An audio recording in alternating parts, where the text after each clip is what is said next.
ব্যবসা বন্ধ, টাকা নাই। বড় লোকের মনে সুখ নাই। এই কারণে তো সুখের তেলায় চা খাইতাছস।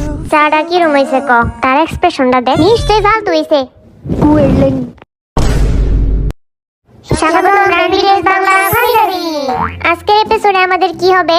কি আর আমরা জবলেস, আমাদের এখন চা বানায় বিক্রি করতে হইব। ঠিক কইছস। কয়টা লাভ করবি? 10 টাকা লাভ করলেও কম না। এই ফইন্নির পোলা কয় কি? আজকে আপনাদের সবার মিলে চা বানাতে হবে। শুন হালাই কয় কি? আমি তো চা বানাইলে চিনির জায়গায় লবণ দিয়ে দিই। আর আমি দুধের জায়গায় পানি। দুধের জায়গায় পানি দিবি কেন? পানি কি সাদা কালার নাকি? এই তোরা ঝগড়া বন্ধ কর, কামে ফোকাস দে তোরা। আরে বাড়া, চা বানানো কোনো কঠিন কিছু হইলো নাকি? তুই বানা চা, আং করে কষ্ট। ওরে দেখ না, হালা বেটা ভালো হইছে। আপনাদের সবাইকে এরকম সেম টু সেম চা বানাতে হবে। তার জন্য আপনাদের মিস্টার চাগুইয়া চলে আসছে। কি রে হালা বেটা নাম এমন? আমার নাম মিস্টার চাগুইয়া। দেখা করে ভালো লাগলো।